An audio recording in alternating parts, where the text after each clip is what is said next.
Assalamualaikum warahmatullahi wabarakatuh. Pada hari ini kita melanjutkan untuk praktikum mata kuliah unggulan menggunakan DGX Universitas Gunadarma. Pada praktikum kali ini kita akan membahas tentang EDA atau Exploratory Data Analysis. Dalam praktikum ini kita juga akan menggunakan dataset dari data sensus penghasilan.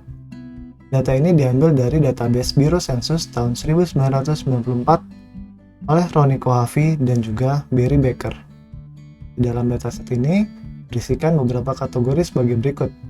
Itu ada age, sex, race, education, marital status, work class, occupation, relationship, native country, hours per week, capital loss, capital gain, dan juga final weight. Dalam praktikum ini ada 3 poin utama. Yang pertama adalah pengambilan data, lalu yang kedua ada univariate analysis, dan yang ketiga adalah bivariate analysis. Sekarang kita akan masuk ke dalam bagian yang pertama, yaitu di pengambilan data. Sebelum kita mengambil dataset tersebut, pertama kita akan melakukan import package untuk kebutuhan library yang akan kita pergunakan sepanjang praktikum ini. Di sini kita dapat melihat ada beberapa package yang kita pergunakan, yaitu ada NumPy, Pandas, Seaborn, Matplotlib, Warnings, dan juga SciPy. Selanjutnya kita akan masuk ke bagian import data. Di sini sudah disiapkan untuk data setnya dalam GitLab. Bisa dipergunakan untuk URL atau linknya di sini sampai ke adult.csv. Lalu kita dapat melihat hasil dari dataset tersebut menggunakan data.head. Ini kita akan memperlihatkan 10 baris contoh dari file adult.csv tersebut. Seperti yang sudah saya jelaskan sebelumnya, di sini ada beberapa kategori yang dapat kita pergunakan. Itu ada age, work class, final weight, sampai ke income. Sekarang kita akan masuk ke dalam bagian EDA, yaitu bagian yang pertama di univariate analysis.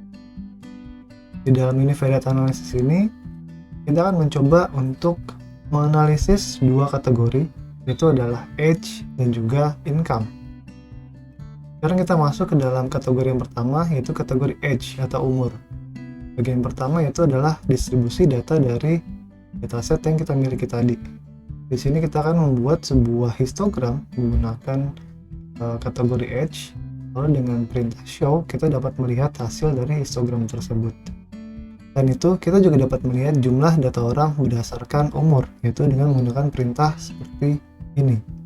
Di sini dapat dilihat bahwa jumlah orang yang umurnya di atas 70 itu sebanyak 868 orang.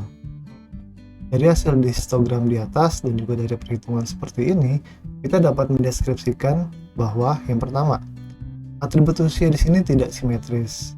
Atau kita bisa lihat di sini, dia garisnya berbeda dari kiri ke kanan.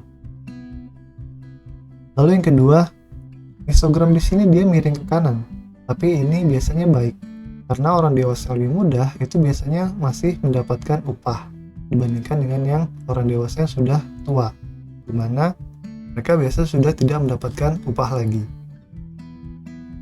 Lalu usia minimum dan maksimum orang di sini kira-kira adalah 17 sampai 90 tahun.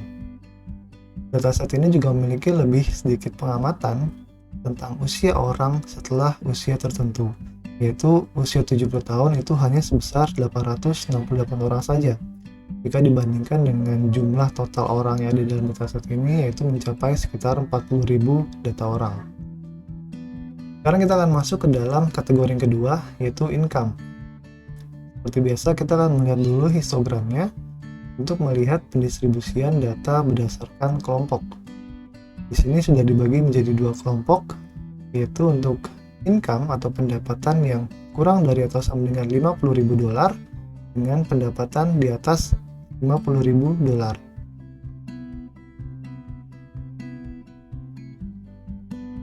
Berdasarkan histogram di atas, kita dapat melihat bahwa dataset ini juga tidak seimbang. Itu sekitar 23,93% diantaranya itu termasuk dalam kelompok pendapatan yang pertama, yang berpenghasilan lebih dari $50.000. Dan ada 76% orang yang termasuk dalam kelompok pendapatan yang ke-0, yaitu orang-orang yang berpenghasilan kurang dari $50.000. Berikutnya kita akan masuk ke dalam bivariate analysis, yaitu adalah analisis hubungan antara age dan juga income atau umur dan juga pendapatan. Di sini kita akan menggunakan diagram box plot untuk melihat hubungan antara income dan age. Dan itu kita juga dapat melihat median dari masing-masing grup penghasilan ini. Jadi dari hasil box plot di atas dan juga perhitungan mediannya, kita dapat mendeskripsikan bahwa rata-rata usia untuk kelompok penghasilan kurang dari atau sama dengan $50.000 adalah 36,8 tahun. Dan juga untuk kelompok penghasilan di atas $50.000 adalah 44,2 tahun. Lalu dari hasil box plotnya, kalau pendapatan kurang dari atau sama dengan 50.000K memiliki median usia 34 tahun, yaitu di garis ini. Dia lebih rendah daripada kelompok pendapatan yang di atas $50.000 yang memiliki median usia 42 tahun. Dari sini kita akan melakukan uji hipotesis dengan menggunakan two-sample t-test. Sample t-test adalah sebuah uji coba untuk membandingkan rata-rata dua kelompok yang independen untuk menentukan apakah ada bukti statistik bahwa rata-rata populasi terkait itu berbeda secara signifikan.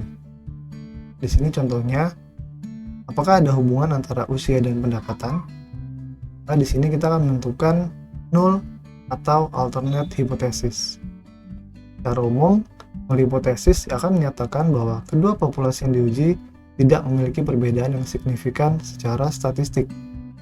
Sementara alternatif hipotesis akan menyatakan bahwa ada perbedaan di antara kedua kategori tersebut.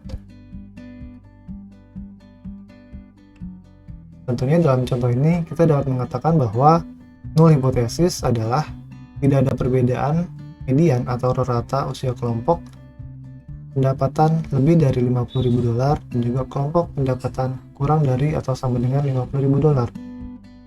Sementara untuk alternatif hipotesisnya adalah ada perbedaan rata atau median usia kelompok pendapatan yang lebih dari $50.000 dan juga kelompok pendapatan yang kurang dari atau sama dengan $50.000. Di sini kita akan coba membuat perhitungan statistik untuk menentukan apakah null hipotesis ditolak atau null hipotesis diterima. Yang pertama adalah kita mengambil data umur ke dalam variabel data. Lalu di sini kita juga mengambil data income untuk kategori kurang dari atau sama dengan $50.000 dan juga data income yang lebih dari $50.000. Lalu kita akan mengambil sampelnya sebanyak 100 untuk kedua kategori tersebut. Lalu kita akan hitung untuk t-testnya menggunakan perintah t-test_ind. Di sini kita akan mendapatkan dua nilai, yaitu nilai t-test dan juga nilai p-val. Jika nilai p-val itu kurang dari 0,05, maka nanti null hipotesis akan ditolak. Tapi jika lebih, maka null hipotesis akan diterima. Jadi setelah kita lihat hasilnya di sini, nilai p-value-nya, p-val-nya itu adalah 4,366 n minus 6. Jadi hasilnya adalah kurang dari 0,05. Nah, di sini null hipotesis dia akan ditolak. Berdasarkan perhitungan statistik di atas, kita dapat menyimpulkan bahwa terdapat perbedaan yang signifikan pada rata atau median usia kelompok yang berpenghasilan di atas $50.000 dan juga kelompok yang berpenghasilan kurang dari atau sama dengan $50.000. Hal ini tentunya membuktikan bahwa usia memiliki peranan dalam membedakan kelompok pendapatan. Berikutnya kita akan masuk ke dalam tugas yang harus Anda kerjakan. Tugas praktikum untuk FIKTI dan FTI adalah yang pertama, Anda diminta untuk membuat dan menjelaskan univariate analysis untuk kategori hours per week dan juga income. Lalu soal yang kedua adalah buat dan jelaskan bivariate analysis untuk hubungan antara hours per week dan juga income. Berikutnya adalah untuk tugas praktikum prodi mesin MFK, FTSP, dan juga farmasi. Yang pertama adalah jelaskan hasil univariate analysis untuk hours per week dan income berdasarkan hasil yang sudah disediakan. Lalu yang kedua, Jelaskan hasil bivariate analysis untuk hubungan hours per week dengan income sesuai dengan hasil yang sudah disediakan. Sekian praktikum kita untuk hari ini. Terima kasih. Assalamualaikum warahmatullahi wabarakatuh.